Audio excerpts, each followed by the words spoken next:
وَلَقَدْ يَسَّرْنَا الْقُرْآنَ لِلذِّكْرِ فَهَلْ مِن مُّدَّكِرٍ۔ الحمدللہ رب العالمین والصلاة والسلام علی رسولہ الکریم، اما بعد فاعوذ باللہ من الشیطان الرجیم، بسم اللہ الرحمن الرحیم۔ ان الذین آمنوا والذین ہادوا والنصارى والصابئین من آمن باللہ والیوم الآخر وعمل صالحا فلہم اجرہم عند ربہم ولا خوف علیہم ولا هم یحزنون۔ یہ سورہ بقرہ کی آیت نمبر 62 ہے، جس سے ہم آج اپنی گفتگو کی ابتدا کریں گے۔ اس سے پہلے کہ اس آیت سے اپنی بات کا آغاز کیا جائے، پچھلی نشست میں جس میں سورہ بقرہ کی آیت نمبر 40 سے 61 تک کا بیان ہوا تھا، اس میں ایک آیت نمبر 53 کا بیان رہ گیا تھا۔ ہم آغاز میں اس کو پڑھ لیتے ہیں، جس میں ارشاد ہوتا ہے وَإِذْ آتَيْنَا مُوسَى الْكِتَابَ وَالْفُرْقَانَ لَعَلَّكُمْ تَهْتَدُونَ، اور ہم نے موسیٰ کو کتاب یعنی فرقان عطا کی تاکہ تم ہدایت پا جاؤ۔ پس منظر میں حضرت موسیٰ علیہ السلام اور بنی اسرائیل کے حالات زندگی سے چند چیدہ واقعات بیان کیے جا رہے تھے، جس میں آیت نمبر 51 اور 52 میں اس بات کا بھی بیان کیا گیا کہ حضرت موسیٰ علیہ السلام کو اللہ تبارک تعالیٰ نے 40 راتوں کے لیے کوہ طور پر بلایا، جس میں مقصد یہی تھا کہ تاکہ ان کو ہدایت دی جائے اور کتاب عطا کی جائے۔ تو پھر آیت نمبر 53 میں اللہ تبارک تعالیٰ نے اس بات کو بیان کیا کہ اس وقت کو بھی یاد کرو کہ جب کہ ہم نے موسیٰ کو کتاب عطا کی، اور یہ کتاب کیا تھی؟ یہ اصل میں فرقان تھی، یعنی یہ حق اور باطل میں فرق کرنے والی شے تھی۔ اسی سے تم سمجھ سکتے ہو کہ در حقیقت حق کیا ہے اور باطل کیا ہے۔ اللہ تبارک تعالیٰ جو بھی کتاب نازل کرتے ہیں وہ اصل میں بطور فرقان نازل کرتے ہیں، اسی لیے قرآن حکیم کو بھی فرقان کہا گیا کہ یہ در حقیقت حق اور باطل میں فرق کرنے والی شے ہے۔ حق اور کیا ہے اور باطل کیا ہے، اس کی تمیز در حقیقت ہم واحد ایک ہی شے سے کر سکتے ہیں، وہ قرآن حکیم ہے یا اللہ تبارک تعالیٰ کی دی ہوئی کتاب ہے، اللہ تبارک تعالیٰ کی نازل کی ہوئی کتاب ہے۔ اس کے علاوہ اور کوئی شے حق اور باطل میں تمیز کرنے والی نہیں ہے۔ قرآن کے بارے میں بھی اللہ تبارک تعالیٰ نے جگہ جگہ اسی بات کو بیان کیا کہ یہ اصل میں الفرقان ہے۔ تبارک الذی نزل الفرقان علی عبدہ، وہی بابرکت ذات کہ جس نے اپنے بندے پر یہ الفرقان نازل کیا۔ سورہ فرقان کی ابتدا انہی الفاظ سے ہوتی ہے، اور تورات کے لیے بھی یہی لفظ آیا، یہ فرقان ہے کہ ہم نے موسیٰ علیہ السلام کو کتاب یعنی فرقان عطا کی، اور یہ کیوں دی کہ لعلکم تہتدون، تاکہ تم ہدایت پا جاؤ، تاکہ اس سے تم راہ یاب ہو جاؤ۔ کتاب دینے کا اصل مقصد یہی ہوتا ہے کہ اس سے گائیڈنس حاصل کی جائے، بنیادی ہدایات اسی سے حاصل کی جائے۔ قرآن کا بھی یہی مقصد ہے کہ اس سے ہدایت حاصل کی جائے۔ اس کا مقصد صرف پڑھ کر ثواب حاصل کرنا نہیں ہے، اس کا مقصد مردوں کو ثواب پہنچا دینا نہیں ہے، بلکہ یہ ہے کہ اصل جس مقصد کے لیے یہ نازل ہوئی ہے وہ در حقیقت یہ ہے کہ اس سے ہدایت حاصل کی جائے۔ اب آئیے کہ ہم اپنے اصل مطالعے کی طرف چلتے ہیں۔ آیت نمبر 62 میں اللہ تبارک تعالیٰ نے ایک قانون بیان کیا کہ در حقیقت کامیاب کون لوگ ہوں گے۔ یعنی یہودیوں کا یہ عزوم تھا کہ ہم چونکہ نبیوں کی اولاد ہیں تو لہٰذا ہم پر کوئی اللہ کا عذاب بھی نہیں آئے گا، اور ہم آخرت میں بھی ہمیشہ کی کامیابی حاصل کر لیں گے، محض اس لیے کہ ہم اللہ کے چوزن پیپل ہیں، اللہ کے پسندیدہ لوگ ہیں۔ اس کی نفی کی اللہ تبارک تعالیٰ نے اس سے پچھلی آیات میں کہ تمہاری ان کرتوتوں کے بسبب ہم نے تم پر ذلت اور مسنت بھی تھوپ دی، وَضُرِبَتْ عَلَيْهِمُ الذِّلَّةُ وَالْمَسْكَنَةُ وَبَاءُوا بِغَضَبٍ مِّنَ اللَّهِ۔ تو اللہ تبارک تعالیٰ کا معاملہ یہ نہیں ہے کہ تم چونکہ اللہ تعالیٰ کے چہیتے ہو، تم نبیوں کی اولاد ہو، تو تم پر اللہ کا عذاب نہیں آ سکتا، بلکہ اللہ تبارک تعالیٰ کا قانون بے لاگ ہے۔ اسی بے لاگ قانون کا اللہ تبارک تعالیٰ اس آیت نمبر 62 میں تذکرہ کر رہے ہیں کہ بے شک وہ لوگ جو کہ ایمان لائے، ان الذین آمنوا والذین ہادوا، اور وہ جو کہ یہودی ہوئے، والنصارى، اور وہ جو کہ نصرانی ہوئے، والصابئین، اور وہ جو کہ صابی ہوئے۔ یہ بھی کوئی دین حق کے پیرووں کا کوئی گروہ تھا جو کہ بعد میں گمراہ ہو گیا، اس کے بارے میں ہمیں زیادہ نہیں معلوم۔ ان 4 گروہوں کا، ان 4 مذاہب کا تذکرہ کر کے، یعنی اہل ایمان، یعنی وہ جو کہ نبی کریم صلی اللہ علیہ وآلہ وسلم پر ایمان لے کر آئے، اور یہودی اور نصرانی یعنی عیسائی اور صحابی، ان کا تذکرہ کر کے اللہ تبارک تعالیٰ بیان فرما رہے ہیں کہ من آمن باللہ والیوم الآخر، جو بھی اللہ پر ایمان رکھتا ہے اور یوم آخرت پر ایمان رکھتا ہے، وعمل صالحا، اور اچھے عمل کرتا ہے، نیک عمل کرتا ہے، فلہم اجرہم عند ربہم، تو اس کا اجر اس کے رب کے پاس محفوظ ہے، اس کے لیے ہے ان کا اجر ان کے رب کے پاس، ولا خوف علیہم ولا هم یحزنون، اور نہ انہیں کوئی خوف ہوگا اور نہ وہ کوئی غم سے دوچار ہوں گے۔ یعنی یہ جنت کے لیے استعارہ ہے کہ پھر وہ ہمیشہ کی جنت، ابدی جنت ان کو حاصل ہو جائے گی، کسے باشد کہ وہ کسی گروہ سے تعلق رکھتے ہوں۔ کہ اللہ تبارک تعالیٰ کسی گروہ کے ساتھ نہیں ہے کہ وہ مسلمانوں کے ساتھ ہے کہ یہودی کے ساتھ ہے کہ نصرانیوں کے ساتھ ہے کہ سابی کے ساتھ ہے، بلکہ جو بھی ایمان رکھتا ہے اللہ پر، یوم آخرت پر اور اچھے عمل کرتا ہے تو در حقیقت وہ جنت کا مستحق ہوگا، اس کو کوئی خوف نہیں ہوگا اور اس کا اجر اس کے رب کے پاس محفوظ ہے۔ یعنی یہ مثبت انداز سے اللہ تبارک تعالیٰ نے بیان فرما دیا کہ یہ ہے میرا بے لاگ قانون، میں کسی مسلک کے ساتھ نہیں ہوں، میں کسی گروہ کے ساتھ نہیں ہوں کہ میں فلاں مسلک والوں کو اور فلاں گروہ کے لوگوں کو ہی میں بخش دوں گا اور وہ جنت میں جائیں گے، بلکہ مثبت بات بیان کر دی گئی کہ جو بھی اللہ پر ایمان رکھے گا، اللہ کے حضور کھڑے ہونے پر ایمان رکھے گا، اور نمبر 3 یہ ہے کہ وہ عمل صالح کی روش اختیار کرے گا تو بس اس کے لیے کامیابی ہی کامیابی ہے۔ ہاں ظاہر اس میں منفی بات کا تذکرہ نہیں کیا گیا کہ جو اس کے ساتھ شرک بھی کرے گا تو در حقیقت وہ ہمیشہ ہمیش کی جہنم میں جائے گا، جو اس کے ساتھ قتل کر دے گا، قرآن حکیم میں اس بات کا تذکرہ کر دیا گیا کہ کسی نے ایک شخص کو بھی قتل کیا تو وہ اس کو ہمیشہ ہمیش کی جہنم سے اللہ تبارک تعالیٰ نوازیں گے۔ اسی طرح کوئی رسول کسی کے پاس آئے یا اس کی دعوت کسی کے پاس پہنچے اور وہ شخص جان بوجھ کر اس کا انکار کر دے تو یہ بھی اتنا بڑا جرم ہے کہ وہ آخرت میں کامیابی حاصل نہیں کر سکے گا، بلکہ ایسے لوگوں کو کافر قرار دیا جاتا ہے کہ جو رسولوں کا جان بوجھ کر انکار کر دیتے ہیں۔ جس کے پاس رسول آئے کوئی دعوت لے کر یا رسول کی دعوت اس کے پاس پہنچے اور وہ پہچان بھی لے کہ ہاں یہ بات حق ہے، صحیح ہے، یہ اللہ تبارک تعالیٰ کے رسول ہے، اور وہ اس کا انکار کر دے تو در حقیقت وہ بھی آخرت کی کامیابی سے محروم رہ جائے گا۔ یہی وجہ ہے کہ پھر اس کے اندر ایمان میں رسالت کا تذکرہ نہیں کیا گیا، اس لیے کہ صرف اس میں مثبت باتوں کا تذکرہ کیا گیا کہ وہ جو کہ مسلمان ہوں یا یہودی ہوں یا نصرانی ہوں یا سابی ہوں، ہاں وہ ایمان لے کر آتے ہیں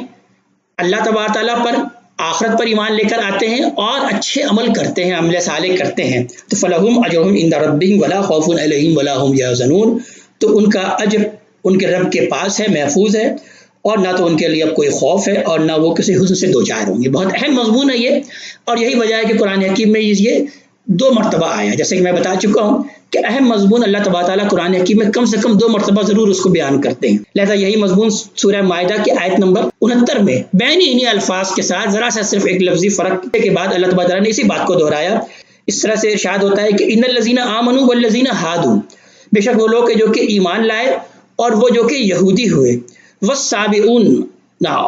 اور وہ جو کہ سابی ہوئے، والنصارى، اور وہ جو کہ نصرانی ہوئے، من آمن باللہ والیوم الآخر، جو بھی اللہ پر ایمان رکھتا ہے اور یوم آخرت پر ایمان رکھتا ہے، وعمل صالحا، اور اچھے عمل کرتا ہے، فلہم اجرہم عند ربہم، تو ان کے لیے ہے ان کا اجر ان کے رب کے پاس، ولا خوف علیہم ولا ہم یحزنون، تو اور نہ تو ان پر کوئی خوف ہوگا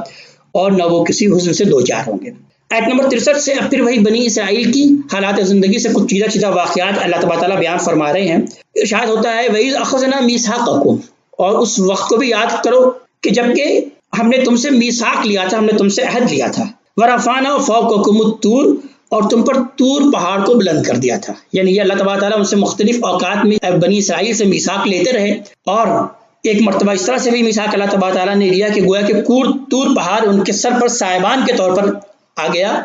کہ جیسے کہ ابھی ان پر گرا چاہتا ہے۔ یعنی یہ اللہ تبارک تعالیٰ کی ہیبت اور اس میثاق کی اہمیت کو ان کے اوپر طاری کرنے کے لیے اللہ تبارک تعالیٰ نے یہ معاملہ کیا۔ اور یہ میثاقی عہد کیا ہے؟ یہ وہی جس کا تذکرہ پھر سورہ اعراف میں ہم جا کر پڑھیں گے کہ اسی تورات کو مضبوطی سے تھامنا، اسی تورات کو مضبوطی سے پکڑے رہنا، اس پر عمل پیرا ہونے کا یہ عہد اللہ تبارک تعالیٰ نے بنی اسرائیل سے لیا۔ تو کہا گیا خذوا ما آتیناکم بقوۃ، پکڑو اس کو جو کہ ہم نے تمہیں دیا ہے بڑی قوت کے ساتھ، یعنی اس تورات کو مضبوطی سے تھامے رکھو، اسی کو تم اپنا اصل دین سمجھو، یہی ہے اصل دین کا ماخذ، اس پر تم عمل پیرا رہو گے تو کبھی بھی تم ناکام نہیں ہوگے۔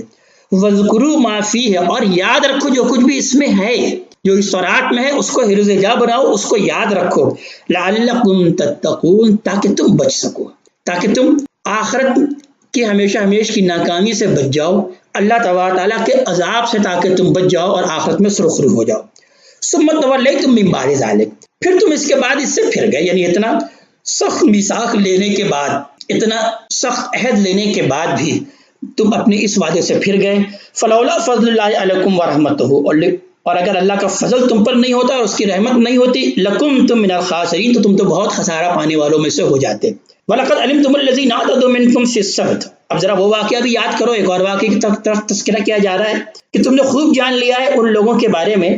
جنہوں نے سبت کے معاملے میں، ہفتے کے دن کے معاملے میں زیادتی کا مظاہرہ کیا۔ یعنی یہ بھی ان کی زندگی کا ایک واقعہ ہے کہ ان کو کہا گیا کہ اللہ تبارک تعالیٰ نے تمہارے لیے ہفتے کا ایک دن عبادت کے لیے مخصوص کر لیا، اس میں تم اللہ تعالیٰ کی بندگی اختیار کرنا، عبادت کرنا، اور وہ دن تھا جمعے کا دن جو اللہ تعالیٰ نے ان کو دیا تھا۔ لیکن انہوں نے اپنی ریشہ دوانی اور اپنی مین میخ نکالنے کی جو ان کی روش تھی اس کے تحت انہوں نے یہ کہا کہ نہیں، جمعے کا ہی دن کیوں، ہم ہفتے کے دن رکھیں گے یہ عبادت کے لیے۔ تو اللہ تعالیٰ نے ان کی خواہش پر اس ہفتے کا دن ان کے لیے مخصوص کر دیا، لیکن اس کا بھی پھر انہوں نے حق ادا نہیں کیا، اور اس کے اندر بھی وہ مختلف ہیلے کر کے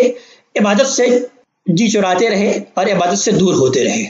اس کا تذکرہ اور اس کی تفصیل ہم سورہ اعراف میں پڑھیں گے۔ تو پھر اللہ تعالیٰ نے کیا کیا کہ فَقُلْنَا لَهُمْ كُونُوا قِرَدَةً خَاسِئِينَ، تو پھر ہم نے کہا کہ تم ہو جاؤ بندر، اب تم بندر کی مانند ہو جاؤ، یعنی وہ خواہشات نفس کے ایسے پیچھے پڑ گئے کہ گویا کہ وہ بندر ہو گئے، اور پھر بالآخر بعد میں اللہ تعالیٰ نے ان کی شکل بھی بندروں جیسی بنا دی۔ فَجَعَلْنَاهَا نَكَالًا لِمَا بَيْنَ يَدَيْهَا وَمَا خَلْفَهَا، اور پھر اس طرح سے ہم نے ان کو بنا دیا عبرت ان لوگوں کے لیے جو کہ اس وقت بھی موجود تھے اور وہ جو کہ بعد میں آنے والے ہیں، یعنی اس وقت کے لوگوں کے لیے بھی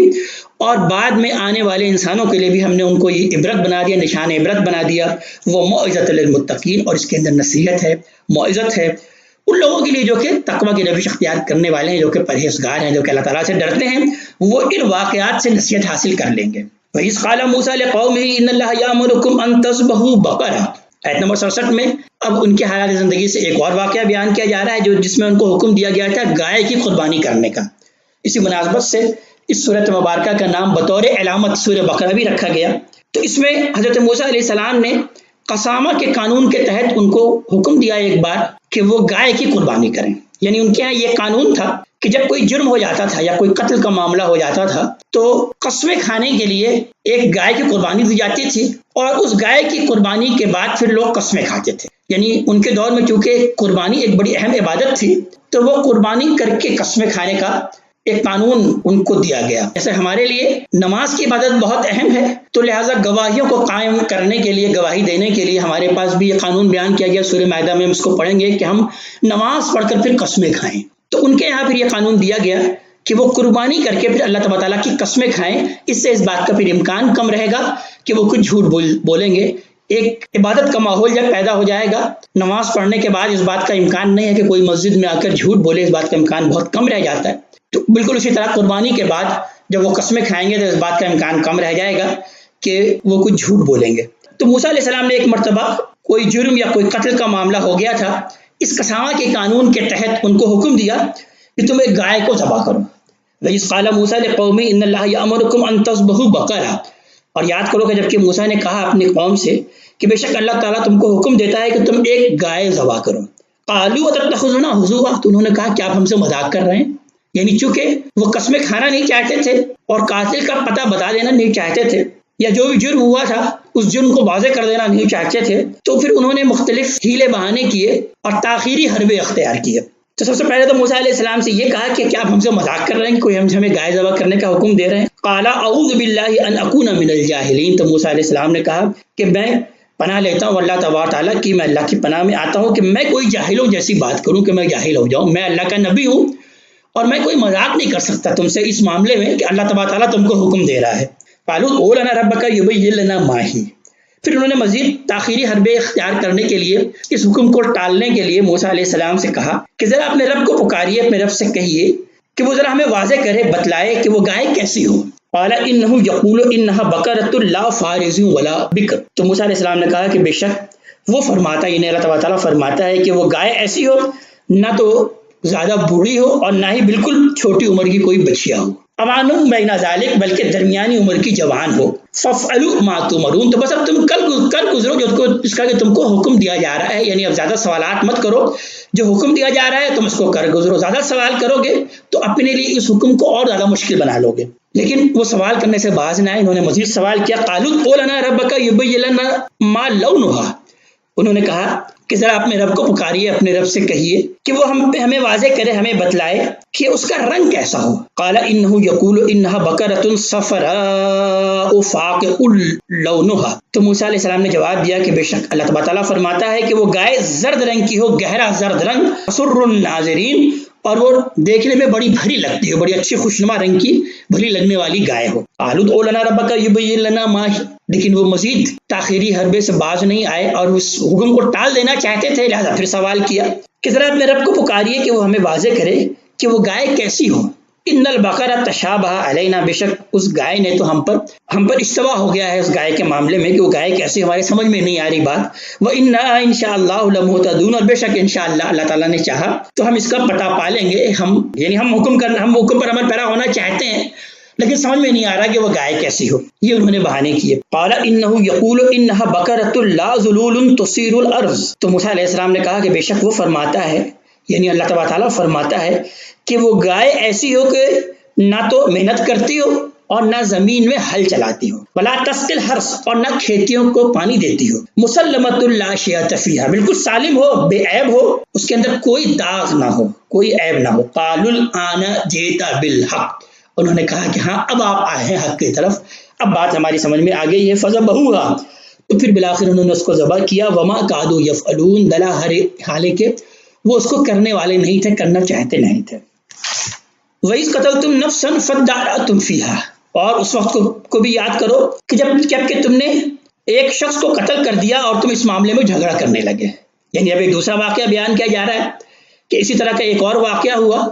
کہ انہوں نے کسی کو قتل کر دیا اور پھر آپس میں جھگڑنے لگے، ایک دوسرے پر اس کا الزام لگانے لگے، قاتل کا پتہ بتانے میں وہ گریز کرنے لگے. اللہ تبارک تعالیٰ نے یہی قسامہ کے قانون کے تحت ان سے وہ گائے ذبح کروائی. تو اس کا تذکرہ کیا جا رہا ہے کہ تم نے ایک جان کو قتل کیا تھا، ایک وقت یاد کرو، اور پھر تم اس معاملے میں آپس میں جھگڑ رہے تھے. تو واللہ مخرج ما کنتم تکتمون، تو اللہ تبارک تعالیٰ ظاہر کر دینا چاہتا تھا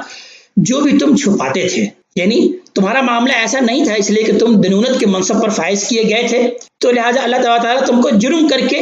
ایسے چھوڑ دینے والا نہیں تھا، بلکہ تم کو اسی دنیا میں ہی سزا بھی مل جائے گی، اسی دنیا میں تمہارے جرم کا پردہ چاک ہو جائے گا. یہ اللہ تعالیٰ کا قانون تھا، اس لیے کہ بنی اسرائیل عام لوگوں میں سے نہیں تھے بلکہ وہ شہادت الناس کے منصب پر فائز تھے. تو اس لیے اللہ تعالیٰ بیان فرما رہے ہیں کہ واللہ مخرج ما کنتم تکتمون، اللہ تبارک تعالیٰ تو ظاہر کر دینا چاہتا تھا جو بھی تم چھپاتے تھے. فقلنا اضربوه ببعضها، تو ہم نے کہا کہ اب مارو اس کا ایک ٹکڑا، یعنی گائے کو ذبح کیا گیا اور گائے کا ایک ٹکڑا جو ہے اب اس مقتول پر مارو. پھر معلوم ہوتا ہے کہ موجزانہ طور پر اللہ تعالیٰ نے اس مقتول کو زندہ کر دیا اور اس مقتول نے پھر اپنے قاتل کا پتہ بتا دیا. اس لیے کہ اللہ تعالیٰ پھر آگے بیان فرما رہے ہیں کذالک یحیی اللہ الموتى، اسی طرح اللہ تعالیٰ زندہ مردوں کو زندہ کرے گا. یعنی جس طرح یہ مقتول آج زندہ ہو گیا، اس طرح اللہ تعالیٰ سارے مردوں کو زندہ کرے گا. وَيُرِيكُمْ آيَاتِهِ لَعَلَّكُمْ تَعْقِلُونَ، اور اسی طرح وہ اپنی نشانی تم کو بیان کر رہا ہے، تم کو اپنی نشانی دکھا رہا ہے تاکہ تم عقل سے کام لو، تاکہ تم سمجھ سے کام لو. یعنی معلوم یہ ہوتا ہے کہ انہوں نے جھوٹی قسمیں بھی کھائی، یعنی گائے ذبح کیا قسامہ کے قانون کے تحت اور وہاں پر جھوٹی قسمیں کھائیں. تو اس جھوٹی قسموں کا پردہ چاک کرنے کے لیے اللہ تبارک تعالیٰ نے پھر یہ معجزہ دکھایا کہ کہا کہ اس گائے کا ایک ٹکڑا اس مقتول پر مارو، اور وہ مقتول زندہ ہو گیا اور اس نے موجزانہ طور پر اپنے قاتل کا پتہ بتا دیا. اس طرح سے ان کے جھوٹ کا پول کھل گیا. یعنی یہ ان کا معاملہ ہو گیا تھا کہ اب اس قسامہ کے قانون کے تحت وہ جھوٹی قسمیں بھی کھانے لگے. یعنی ہمارے اعتبار سے دیکھا جائے تو یعنی اب یہ ان کا معاملہ ہو گیا تھا کہ وہ مسجد میں آ کر نماز پڑھ کر جھوٹی قسمیں بھی کھانے لگ جائیں لوگ. تو یہ اس طرح سے ان کے دل سخت ہو گئے تھے. لہٰذا آگے ان کے سخت دل کا تذکرہ کیا گیا کہ ثم قست قلوبکم من بعد ذلک، اس کے بعد پھر تمہارے دل اسی طرح سے سخت ہو گئے. فہی کالحجارہ، ایسے ہو گئے جیسے کہ پتھر ہوتے ہیں، او اشد قسوہ، بلکہ پتھر سے بھی زیادہ سخت ہو گئے. وَإِنَّ مِنَ الْحِجَارَةِ لَمَا يَتَفَجَّرُ مِنْهُ الْأَنْهَارُ، پتھروں میں سے تو ایسے بھی ہوتے ہیں جس میں سے نہریں پھوٹ نکلتی ہیں. وَإِنَّ مِنْهَا لَمَا يَشَّقَّقُ فَيَخْرُجُ مِنْهُ الْمَاءُ، اور اس میں سے ایسے بھی ہوتے ہیں پتھروں میں سے کہ جو کہ پھٹ جاتے ہیں اور اس میں سے پانی نکل پڑتا ہے. وَإِنَّ مِنْهَا لَمَا يَهْبِطُ مِنْ خَشْيَةِ اللَّهِ، اور ان میں سے ایسے بھی ہوتے ہیں جو کہ اللہ تبارک تعالیٰ کی خشیت سے گر جاتے ہیں. یعنی پتھر ایسے بھی ہوتے ہیں جو کہ گویا کہ پہاڑ کی چٹانوں سے لڑک جاتے ہیں، تو گویا کہ اللہ تعالیٰ کے ڈر سے، اللہ تعالیٰ کی خشیت سے وہ سجدہ ریز ہو جاتے ہیں. یعنی تم تو پتھر سے بھی بدترین نکلے، تمہارے دل جو ہے وہ پتھر سے بھی زیادہ سخت ہو گئے. وَمَا اللَّهُ بِغَافِلٍ عَمَّا تَعْمَلُونَ، تو اللہ تبارک تعالیٰ غافل نہیں ہے جو بھی تم عمل کر رہے ہو، تمہارے ایک ایک عمل کو اللہ تبارک تعالیٰ نوٹ کر رہا ہے اور وہ تم سے غافل نہیں. أَفَتَطْمَعُونَ أَن يُؤْمِنُوا لَكُمْ، اب مسلمانوں سے خطاب کر کے بیان کیا جا رہا ہے کہ ان سب کے باوجود اے مسلمانوں، کیا تم یہ توقع رکھتے ہو کہ یہ تم پر ایمان لے آئیں گے، تمہاری بات کو مان لیں گے؟ یعنی مسلمانوں کو بڑی توقع تھی کہ یہ بنی اسرائیل جو کہ علماء کرام ہیں، کتاب حامل کتاب ہیں، پڑھنے پڑھانے والے ہیں، تو لہٰذا ان کو جب بھی دعوت دی جائے گی یہ فوراً کتاب کو مان لیں گے اور فوراً جو ہے وہ ایمان لے آئیں گے. اللہ تبارک تعالیٰ بیان فرما رہے ہیں کہ یہ ان کا معاملہ تھا، یہ ان کے کرتوت تھے. اس طرح سے ان کے دل سخت ہو گئے ہیں اور تم یہ توقع رکھتے ہو کہ یہ تمہیں مان لیں گے، تم پر ایمان لے کر آئیں گے. وَقَدْ كَانَ فَرِيقٌ مِّنْهُمْ يَسْمَعُونَ كَلَامَ اللَّهِ، جبکہ ان میں سے ایک فریق تو وہ ہے جو کہ اللہ کے کلام کو سنتا ہے. ثُمَّ يُحَرِّفُونَهُ مِن بَعْدِ مَا عَقَلُوهُ، پھر اس میں تحریف کر دیتا ہے اس کو اچھی طرح سمجھ لینے کے بعد. وَهُمْ يَعْلَمُونَ، حالانکہ وہ جانتا ہے، جان بوجھ کر اس میں تحریف کر دیتا ہے اللہ تعالیٰ کے کلام کو سن کر. وَإِذَا لَقُوا الَّذِينَ آمَنُوا قَالُوا آمَنَّا، ان کا معاملہ تو یہ ہے کہ جب یہ ملتے ہیں اہل ایمان سے تو پھر تو کہتے ہیں کہ ہم ایمان لے آئے، ہم تو مانتے ہیں آپ کو. وَإِذَا خَلَا بَعْضُهُمْ إِلَىٰ بَعْضٍ، اور جب وہ آپس میں ایک دوسرے سے ملتے ہیں، اکیلے میں ہوتے ہیں، قَالُوا أَتُحَدِّثُونَهُم بِمَا فَتَحَ اللَّهُ عَلَيْكُمْ، تو یہ کہتے ہیں کہ کیا تم ان کو وہ بات بتا رہے ہو جو کہ اللہ تعالیٰ نے تمہارے لیے کھولی ہے. یعنی تورات میں جو محمد صلی اللہ علیہ وسلم کی نشانیاں ہیں وہ آپس میں ایک دوسرے کو کہا کرتے تھے کہ ان کو مت بتاؤ. کیوں؟ لِيُحَاجِّكُم بِهِ عِندَ رَبِّكُم، کہ تاکہ وہ حجت کریں اس کے ذریعے سے تمہارے رب کے سامنے. یعنی اس طریقے سے تو پھر وہ اس بات کو لے کر تمہارے رب کے سامنے حجت کریں گے، تمہارے رب کے سامنے اس کو بطور دلیل پیش کریں گے. تو لہٰذا تورات میں یہ جو باتیں لکھی ہوئی ہے نبی کریم صلی اللہ علیہ وسلم کی نشانی اور اس صحیح دین اور حق دین کی جو علامات بیان ہوئی، تم ان کو مت بتایا کرو کہ کہیں ایسا نہ ہو کہ وہ اسی کے ذریعے سے تمہارے رب کے سامنے حجت کریں. افلا تعقلون، تو کیا تم سمجھتے نہیں؟ اولا یعلمون ان اللہ یعلم ما یسرون وما یعلنون، تو کیا یہ جانتے نہیں کہ اللہ تعالیٰ جانتا ہے جو بھی یہ چھپاتے ہیں اور جو بھی یہ ظاہر کرتے ہیں. یعنی دلوں کے بھیدوں کو تو اللہ تعالیٰ جانتا ہے، تو کیا یہ اللہ تعالیٰ سے چھپا رہے ہیں؟ یہ تو معاملہ تھا ان کے علماء کا. اور ان کے عام لوگوں کا معاملہ یہ تھا کہ وَمِنْهُمْ أُمِّيُّونَ لَا يَعْلَمُونَ الْكِتَابَ، اور ان میں سے کچھ امی ہیں، ان پڑھ ہیں، جو کہ کچھ نہیں جانتے. لا يعلمون الکتاب، وہ نہیں جانتے کتاب میں کیا لکھا ہے، کتاب کبھی انہوں نے پڑھی نہیں، بلکہ ان کے علماء نے کتاب کی طرف ان کو رجوع کرنے کی دعوت ہی نہیں دی، بلکہ منع کرتے رہے کہ تم کتاب کو مت پڑھو، بلکہ میں جو دین بیان کر رہا ہوں، ہم جو دین بیان کر رہے ہیں، بس اس سے لے لو، علماء سے پوچھ لو اور ان سے دین سمجھ لو، بلکہ اور کتاب کو براہ راست مت پڑھو. ان کو معلوم تھا کہ اگر یہ کتاب کو براہ راست پڑھیں گے تو صحیح بات تک پہنچ جائیں گے، صحیح دین تک پہنچ جائیں گے، اور ہمارا پول کھل جائے گا. ہماری جو چودراہٹ اور ہماری جو سیادت قائم ہے، یہ علماء یہود سمجھتے تھے کہ یہ پھر لوگوں کے سامنے یہ پول کھل جائے گا، تو لہٰذا لوگوں کو کتاب سے روکتے تھے. اسی لیے عام لوگوں کے بارے میں بیان کیا جا رہا ہے کہ وہ جو ان میں سے جو عام لوگ ہیں، امی ہیں، ان پڑھ لوگ ہیں، جو کہ نہیں جانتے کتاب میں کچھ کیا لکھا ہوا ہے، الا امانیہ، سوائے اس کے کہ ان کے کچھ امانی ہے، وشفل تھنکنگ ہے. یعنی امانی کیا ہے؟ ان کی اپنی کچھ خواہشات ہیں. اس کا صحیح ترجمہ کیا ہے کہ وشفل تھنکنگ ہے، ان کی اپنی بس من گھڑت اپنے خیالات ہیں، اپنی من گھڑت خواہشات ہیں، جو کہ ان کے علماء نے بس ان کے دل میں ڈال دیا ہے کہ تم اگر میرے گروہ میں شامل ہو تو بس تم جنتی ہو. تو یہ ان کی امانی تھی، یہ ان کی وشفل تھنکنگ تھی. اس امانی کا تذکرہ اسی سورہ بقرہ میں کئی اور جگہ بھی ہمارے سامنے آئے گا. تو وہ کتاب کے بارے میں کچھ نہیں جانتے سوائے اس کے کہ ان کی کچھ امانی ہے. وَإِنْهُمْ إِلَّا يَظُنُّونَ، اور وہ نہیں ہے مگر کچھ گمان میں ہے، اٹکل میں ہے، کچھ اٹکل میں وہ رہتے ہیں، کچھ گمان میں جو ہے وہ اپنے آپ کو انہوں نے رکھا ہوا، یعنی یقینی علم انہیں کوئی حاصل نہیں. اقول قولی ھذا واستغفر اللہ لی ولکم ولسائر المسلمین والمسلمات.